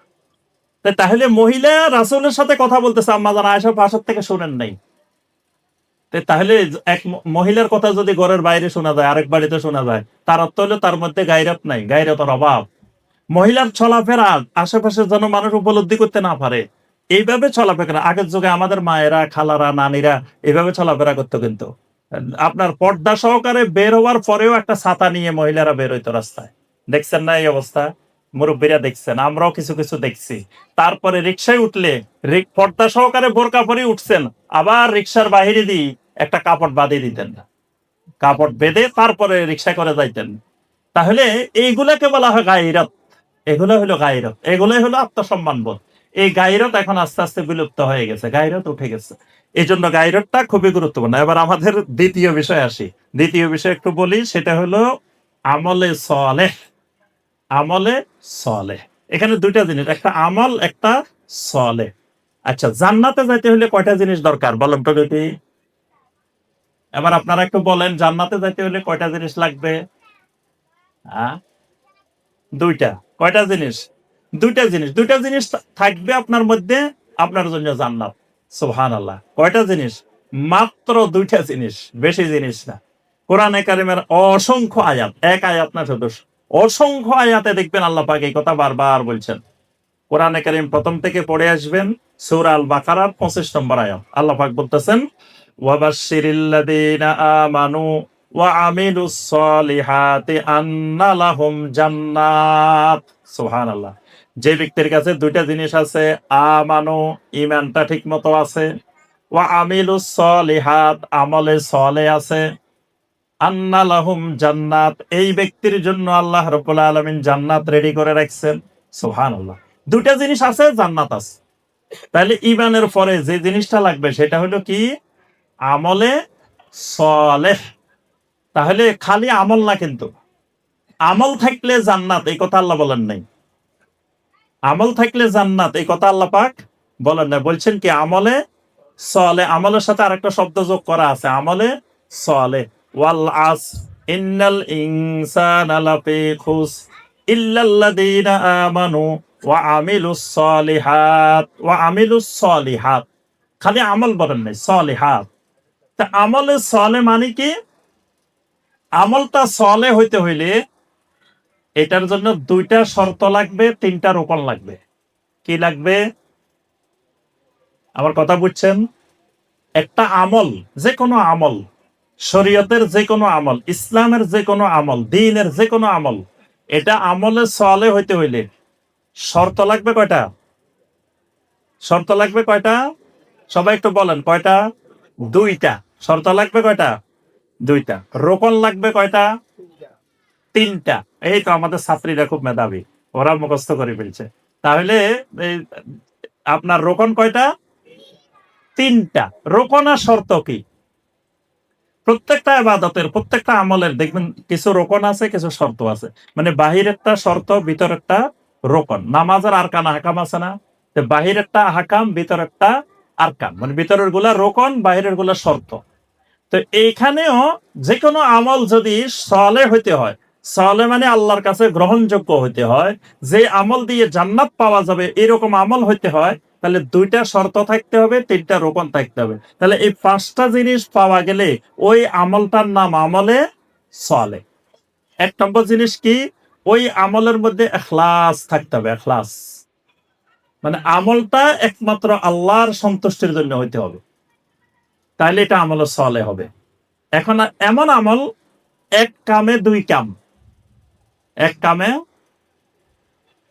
এই প্রবাদ বাক্য জানেন, এক কামে 2 কাম, দান গাড়ে 100 আম। এটা শুনছেন কোন? এটার অর্থ হইল মানে ধান ধান শুকাইতে দিছে, এখন আমের দিনও আসছে, আম খাবে যে বসে এই টাইম নেই, তো মুখে আম খাইতেছে, পা দিয়ে ধান নাড়তেছে, একসাথে 2 কাম চলতেছে। মানে ধানও নাড়া চলতেছে, আমও খাওয়া চলতেছে, একসাথে 2 কাম। এমন আমল করলেন যে আমলে একসাথে 2টা করে ফেলবেন।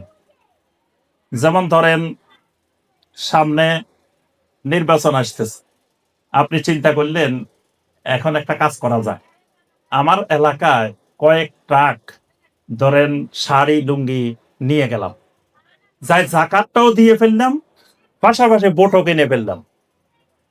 এক কাজে 2 কাজ হয়ে গেল, আমার জাকাতও দেওয়া হয়েছে, আবার কি হয়েছে, ভোটও কিনা হইলো। যার কাছে একটা শাড়ি যাইবো, যার কাছে একটা লুঙ্গি যাবে, সে আমাকে ভোট না দিয়ে কাকে ভোট দিবে? তাইলে আমার জাকাতও দেওয়া হয়েছে, পাশাপাশি কি হয়েছে, ভোটও কিনা হয়েছে। তাহলে এক কামে 2 কাম।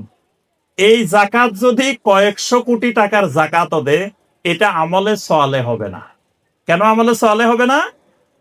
কারণ ওই যে শুধু আল্লাহর সন্তুষ্টির উদ্দেশ্যে দেয় নাই, পাশাপাশি আরো একটা উদ্দেশ্য আছে। এই কারণে এটার মধ্যে ইখলাস পাওয়া যায় নাই, এই কারণে এটা আমলে সওয়ালে হয় নাই। এক লোকে নামাজ পড়ে না, এখন মেয়ে বিয়ে দিছে, তো জামাই আসছে, বেড়াইতে আসছে, জামাই আসছে, বেয়াই আসছে, তো বাসা থেকে বলতেছে তুমি তো সারা জীবন নামাজ পড়ো না, ভালো কথা, আজকে জামাই আসছে, বেয়াই আসছে, তারপরেও যদি মসজিদে না যাও তো হেরা কি করবো? কবে যে কোন লোকের মাইয়া বিয়ে করছে, এই লোকের নামাজে পড়ে না, আজকে একটা শুক্রবার মসজিদে যায় না। এখন এই ঠেলায় পড়ি এই লোক মসজিদে গেছে, নামাজ পড়ছে, এর নামাজ কি হবে? কেন হবে না? ওই তো হে তো আসলে মনের থেকে আল্লাহর সন্তুষ্টির জন্য নামাজ পড়তে আসে নাই, হে তো ওই ওরা আসতে দেখি ওদেরকে দেখানোর জন্য নামাজ পড়তে আসছে। এটা আমলে সওয়ালে হয় নাই। এক লোকে দাড়ি রাখে না, এখন বয়স হয়ে গেছে, এখন ওই রকম জামাই মেয়ে বিয়ে দিয়ে ফেলছে, মুরব্বী হয়ে গেছে, কিন্তু তাও দাড়ি নাই, দেখতেও মুসলিমের মতো দেখা যায়।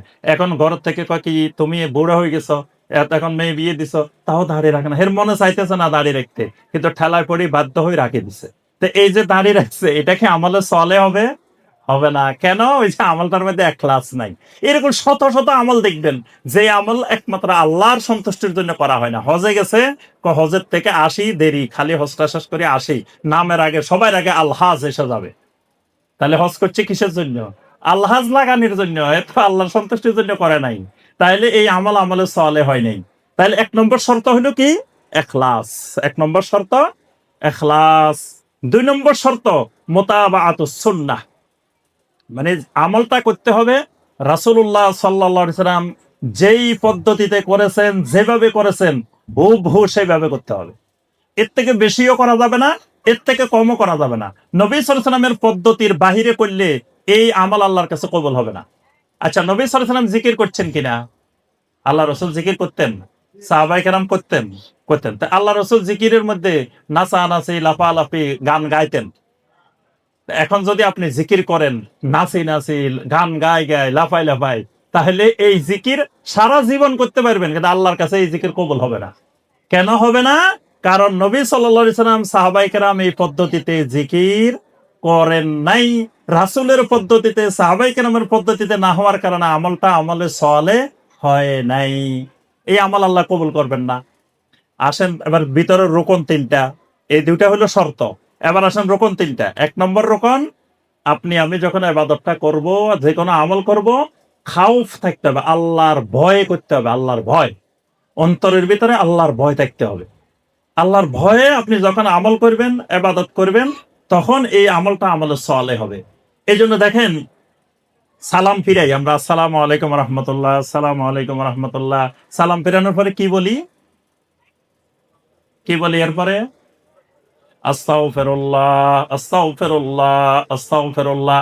আচ্ছা, আস্তাগফিরুল্লাহ বলে মানুষ কখন? কোন গুনার কাজ করলে, তারপরে না আস্তাগফিরুল্লাহ। তো এতক্ষণ আপনি নামাজ পড়ছেন, এখানে কি গুনার কাজ করছেন? ভালো কাজ করছেন না? তো ভালো কাজ করি কেন আস্তাগফিরুল্লাহ? ভালো কাজ করার পরে আস্তাগফিরুল্লাহ এই জন্য যে আমার কাজটা যেভাবে করার কথা ছিল সেভাবে আমি করতে পারি নাই। এই সলাতটা আল্লাহ পাক যেভাবে আমাকে করতে বলছেন আমি কিন্তু পারি নাই। কারণ আমার সলাতের ভিতরে আমি মন এদিক সেদিকও চলে গেছে। সলাতের ভিতরে আমার মন কোনো দিকে যাওয়ার কথা ছিল না, কিন্তু আমার মন অনেক জায়গায় গেছে। বাজারের হিসাব মিলে নাই, সলাতের মধ্যে হিসাব মিলছে। তাহলে বাজারের হিসাবও চলছে না মাঝের মধ্যে। তাহলে যেভাবে হওয়ার কথা ছিল সেভাবে হয় নাই। এই জন্য আস্তাগফিরুল্লাহ, আল্লাহ যেই ভুল ত্রুটি হয়ে গেছে আমারে ক্ষমা করে দেন, ক্ষমা করে দেন।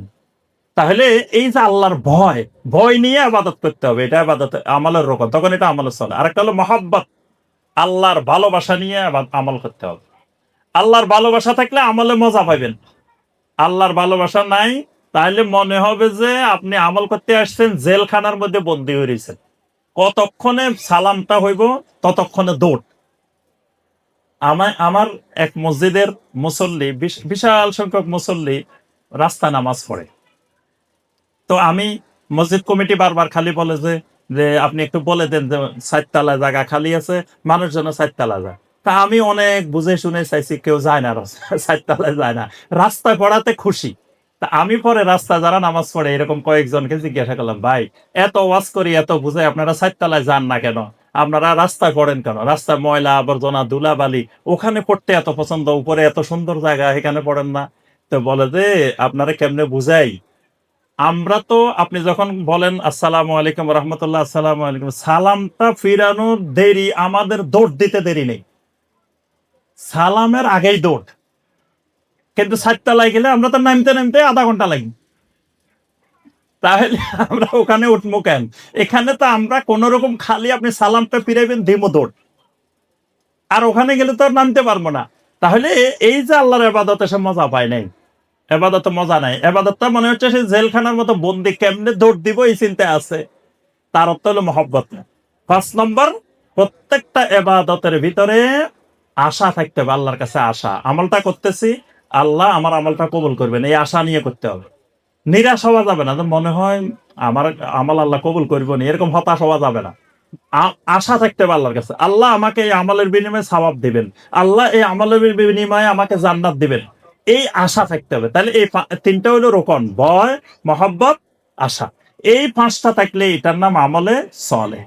আমাদের প্রত্যেকটা আমল যেন আমলে সলেহ হয়, এদিকে খেয়াল রাখতে হবে। সর্বশেষ পয়েন্ট, জাকাতের শরঈ বোধ, মানে জাকাতের শরঈ বিধান। জাকাতের আসলে, জাকাত আল্লাহ রাব্বুল আলামিনের পক্ষ থেকে বান্দার প্রতি এমন একটি বিশেষ হুকুম, এমন একটি বিশেষ ইবাদত, যেই ইবাদতের মাধ্যমে বান্দাকে আল্লাহ পবিত্র করেন, বান্দার সম্পদকে আল্লাহ রাব্বুল আলামিন পবিত্র করেন, দুটাকে পবিত্র করেন। জাকাত মানে পবিত্রতা, জাকাত মানে পরিশুদ্ধি। তো কি পবিত্র হয়? বান্দার অন্তর পবিত্র হয়, বান্দার সম্পদ পবিত্র হয়। ধরেন আপনার গাড়ি একটা অনেকদিন চলে, তা গাড়িটা চলতে চলতে ময়লা জমে না? তারপরে ধরেন যে কোনো কিছু এরকম ব্যবহার করতে করতে এটার মধ্যে ময়লা জমে, এটার মধ্যে ময়লা জমে। আপনার আমার যে সম্পদগুলো আছে, এগুলো যে বছর ঘুরতেছে, ঘুরতে ঘুরতে এটার মধ্যে অনেক ময়লা জমে।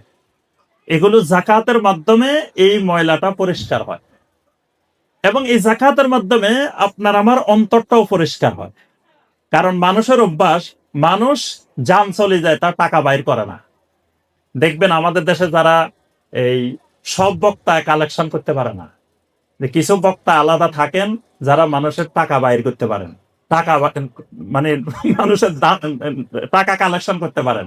কারণ টাকা কালেকশন করতে হইলে এমন ভাবে কিছু জিনিস অবলম্বন করতে হবে, আপনারে বসায় নরম করতে করতে করতে করতে শেষে একেবারে এমন পর্যায়ে নিয়ে আসতে হবে যাতে আপনি আবার টাকা বাইর করতে রাজি হয়ে যান। তো ওই পর্যন্ত নিতে অনেক মিথ্যা কথা বলা লাগে, অনেক কিচ্ছা কাহিনী বলা লাগে, অনেক আজগবি কথা বলা লাগে, না হয়তো আপনার চোখের পানি বাইরে হবে না, না হয়তো আপনার ওই ওই অনুভূতি পর্যন্ত যাবেন না। তাহলে এই যে জিনিসগুলো বলে তারপরে টাকা বাইর করতে হয়। ডাকাইতে ধরি জীবন চলে যায়, তাও টাকা পয়সা বাইর করে না মানুষ।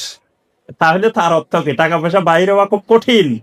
কিন্তু যখন আল্লাহর হুকুমে, আল্লাহর নির্দেশে মানুষ টাকাটা বাইর করে জাকাত দিয়ে দেয়, তার অর্থ হলো সে তার অন্তরে আল্লাহর মহব্বত, তার ভালোবাসা, আল্লাহর ভালোবাসা আছে। আল্লাহর ভালোবাসার কারণে সে জাকাত দিচ্ছে। এই কারণে অন্তরটা পবিত্র হয়ে যায়। এই কারণে সূরা তাওবার 103 নম্বর আয়াতে আল্লাহ পাক বলেন, খুয মিন আমওয়ালিহিম সাদাকাতান তুতাহহিরুহুম ওয়া তুযাক্কিহিম বিহা। ও নবী, আপনি তাদের সম্পদ থেকে যাকাতটা নেন, এই নিয়ে আপনি কি করবেন? তুতাহহিরুহুম, আপনি ওই মানুষগুলোকে পবিত্র করে দেন। ওয়া তুযাক্কিহিম বিহা, এর মাধ্যমে তাদের অন্তরটাকেও পরিশুদ্ধ করে দেন। তাদের সম্পদও পরিশুদ্ধ করেন, তাদের অন্তরকেও পরিশুদ্ধ করে দেন। অর্থাৎ যাকাতের মাধ্যমে বান্দার অন্তর পরিশুদ্ধ হয়, সম্পদও পরিশুদ্ধ হয়। এজন্য আমাদেরকে এই যাকাতটা সন্তুষ্ট চিত্তে নিজে হিসাব করে যাকাত দিতে হবে। মানে যাকাতটা এমন না যে গড়ে দিয়ে দিচ্ছেন, আন্দাজে দিয়ে দিচ্ছেন, অনুমান করে দিয়ে দিচ্ছেন। অনুমান করে যাকাত দেওয়া যায় না। আপনার যে যে সম্পদের উপরে যাকাত ফরজ, এটাকে সুন্দর করে হিসাব নিকাশ করে তারপরে জাকাত বের করতে হবে। জাকাত বের করে এবার আপনি ধরেন 1 কোটি টাকা জাকাত আসছে, আপনি আরো 2 কোটি টাকা অতিরিক্ত দেন, সেটা সদাকা। কিন্তু জাকাতটা আলাদা, এটাকে আপনি হিসাব নিকাশ করে বের করে তারপরে আপনি এটা আলাদা করবেন। এটা আলাদা করে আপনি জাকাতটা দিয়ে দিবেন। জাকাত শতকরা কত পার্সেন্ট দিতে হয়? যে মানে 40 ভাগের 1 ভাগ, তার অর্থ হলো 2.5%। কিসে কিসে দিতে হয়? 1 নম্বরে নগদ টাকা। নগদ টাকা যদি 1 বছর জমা থাকে।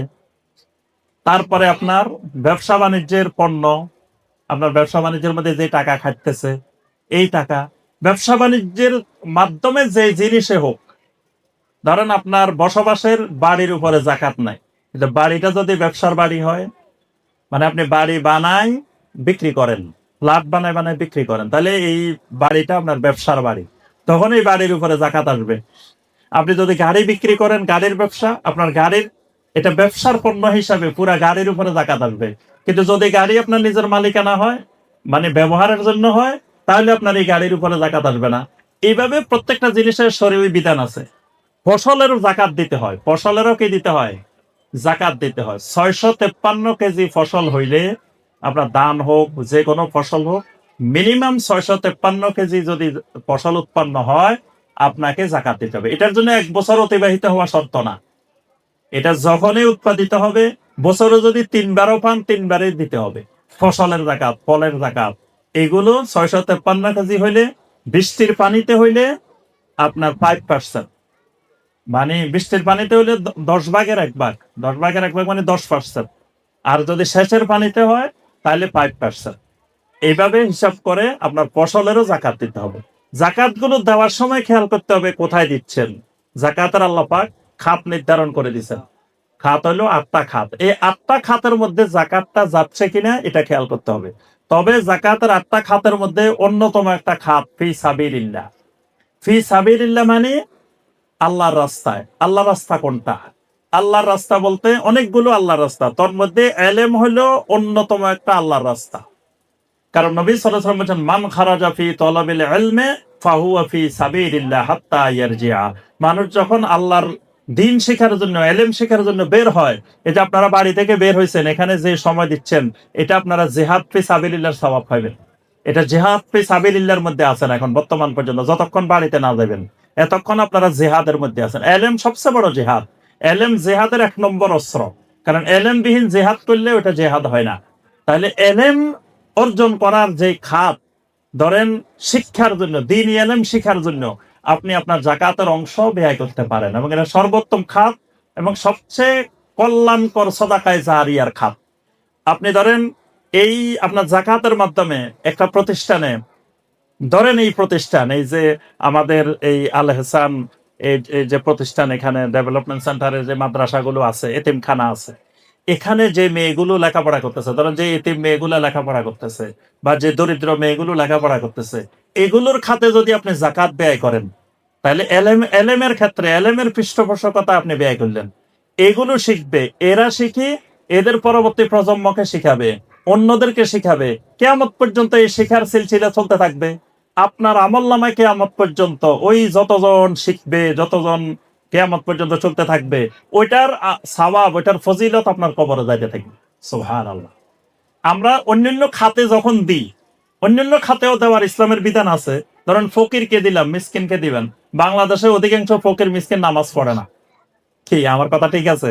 দেখেন নামাজে পড়ে না। অনেক আহলুল আলমেরা বলছে বেনামাজিকে জাকাত দেওয়া যাবে না। সেই ফতোয়া যদি ধরেন, তাহলে তো আমরা বাংলাদেশে ফকির মিসকিনের যে জাকাত দিবেন, তো অনেকের জাকাতে হয় না। বেশিরভাগ বেনামাজি দেখবেন নামাজ পড়ে না। আবার এগুলো টাকা এগুলো নিয়ে সুদের উপরে লাগায়, অনেকেই কাজ করে। তো তার থেকে আপনি যদি এলেমের খাতে যদি ব্যয় করেন, এখানে যদি এলেমের খাতে দেন, এরা কিন্তু নামাজি, পদ্মাশীল, এবং এরা দিন শিখাচ্ছে, দিন শিখবে, দিনের তারবিয়ত দিবে, এদের সন্তান সন্ততি, এদের পরের প্রজন্ম, আরো মানুষদেরকে এরা আলোকিত করবে। তাহলে এই খাতটা সর্বোচ্চ খাত। তা আল্লাহ রাব্বুল আলামিন আমাদের সবাইকে আজকে এই পর্যন্ত যা আলোচনা হয়েছে, আল্লাহ পাক আমাদেরকে আমল করার তৌফিক দান করুন। আল্লাহ রাব্বুল আলামিন আজকের এই গুরুত্বপূর্ণ যে সেমিনার, ইসলামী সমাজ গঠনে নারীর ভূমিকা, এই সেমিনারকে আল্লাহ রাব্বুল আলামিন কবুল ও মঞ্জুর করে নিন। আল্লাহ রাব্বুল আলামিন আল ইহসান সোশ্যাল ডেভেলপমেন্ট সেন্টারকে আল্লাহ রাব্বুল আলামিন কবুল ও মঞ্জুর করে নিন। আল্লাহ পাক এই প্রতিষ্ঠানের যিনি পৃষ্ঠপোষক আমাদের সম্মানিত সালাউদ্দিন ভাইকে আল্লাহ রাব্বুল আলামিন কবুল ও মঞ্জুর করেন। যারা এই প্রতিষ্ঠান পরিচালনার পিছনে বিভিন্নভাবে সহযোগিতা করেন, তাদের সবাইকে আল্লাহ রাব্বুল আলামিন কবুল করে। বাচ্চাদের সাথে কথা বললে বিশৃঙ্খল হবে না, এই ফাঁকে খাবারটা দিয়ে দেখো। জি, বাচ্চাদের সাথে কিছু কথা বলেন। ও আচ্ছা, এই জি ফাঁকে জি, ঠিক আছে। যে আপনারা বসেন, আমরা কেউ এখন উঠবেন না, আমাদের আলোচনা শেষ, তবে একটু পরে উঠবেন, এখন উঠবেন না। পরে উঠার সময় কাফফারাতুল মাজলিসের দোয়া পড়ে আমরা সবাই উঠবো। আপনাদের জন্য সামান্য কিছু নাস্তার ব্যবস্থা আছে, নাস্তাটা বিতরণ শেষ হইলে তারপরে আমরা সবাই একসাথে উঠবো। এখন উঠলে একটু বিশৃঙ্খলা দেখা দিবে।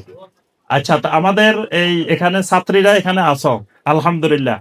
তোমাদেরকে কিছু পরীক্ষা করি, তোমরা সারা বছর কি পড়ছো, কি পরীক্ষা করব? ওই তো মাশাআল্লাহ, এরা রাজি আছে। আচ্ছা, তোমরা বলো তো দেখি আল্লাহ কোথায়? হ্যাঁ, মাশাআল্লাহ। পিছনের দিকে বলো দেখি আল্লাহ কোথায়? মাশাআল্লাহ, এটা সবাই ভালো ছাত্রী, সবাই তো জানে দেখি। আচ্ছা, তোমরা দেখো, বলো তো দেখি আমাদের নবীর নাম কি? মাশাআল্লাহ, দেখছেন এরা সব পারে দেখি, মাশাআল্লাহ। তোমরা তো সব পারো, মাশাআল্লাহ। আচ্ছা, আমাদের ধর্মের নাম কি? মাশাআল্লাহ। আচ্ছা, ইসলামের রোকন কয়টি? কয়টি? 6টি? 3টি? কত ভুল হয়ে গেছে আবার। ইসলামের রোকন কয়টি? কয়টি? আঙ্গুল দেখাইতেছ 3টা দেখি, আবার কইতেছ 5টি। ইসলামের রোকন কয়টি? 5টি? হ্যাঁ, ঠিক আছে। এই সামনের তোমরা পারো নাই, ওই মাঝখানের ওরা পাইছে। ওদেরকে আজকে পুরস্কার দিতে হবে, ওরা পাচ্ছে 5টি, আর তোমরা বলছো 3টা। ইসলামের রোকন কয়টি? 5টি। ইমানের রোকন কয়টি? ইমানের রোকন 6টি। মাশাআল্লাহ, ইমানের রোকন 6টি। আচ্ছা, তারপরে বলো দেখি লা ইলাহা ইল্লাল্লাহর অর্থ কি? আল্লাহ ছাড়া কোনো মাবুদ নাই, অন্য কোনো মাবুদ নাই। ঠিক আছে? কি? একজন বলো, সবাই বলিও না, একজন বলো দেখি সুন্দর করে। ওইদিকে মাইক নেই তো, এখানে একজনে বলবা সুন্দর করে লা ইলাহা ইল্লাল্লাহর অর্থ।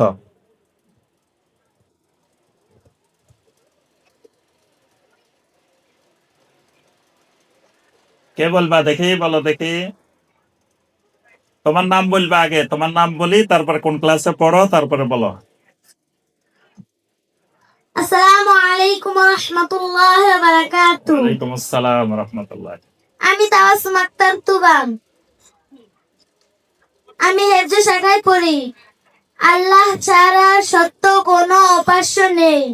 মাশাআল্লাহ, হয়েছে, আলহামদুলিল্লাহ, সুন্দর হয়েছে। আচ্ছা, এরপরে তোমাদের জন্য প্রশ্ন হইলো যে সবচেয়ে বেশি হাদিস বর্ণনা করেছেন একজন মহিলা সাহাবী। সবচেয়ে বেশি হাদিস বর্ণনাকারী কয়েকজন সাহাবীর মধ্যে মহিলা একজন, ওনার নাম কি? আয়েশা রাদিয়াল্লাহু তাআলা আনহু। আনহু হবে না, তা আনহা। মাশাআল্লাহ, তো এটা বলতে পারছে, অনেক ভালো বলতে পারছে। তাহলে সবচেয়ে বেশি হাদিস বর্ণনাকারীদের মধ্যে একজন মহিলা হলেন কে? আয়েশা রাদিয়াল্লাহু তাআলা আয়েশা রাদিয়াল্লাহু তাআলা আনহা। তিনি আমাদের কি হন?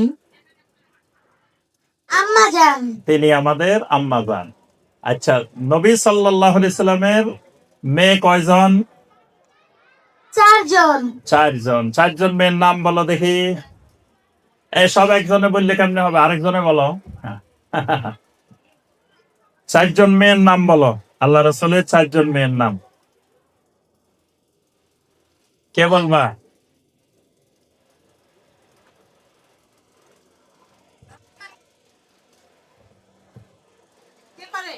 কে পারো দেখি, আল্লাহ রাসূলের চারজন মেয়ের নাম বলবা।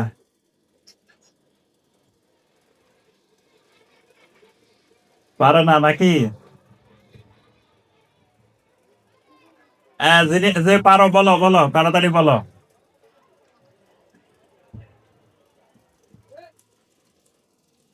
বসো, তোমরা বসো, তোমরা সবাই বসো। বলো বলো, তাড়াতাড়ি বলো একজনে। আসসালামু আলাইকুম। ওয়ালাইকুম আসসালাম রাহমাতুল্লাহ। আমার নাম জান্নাত।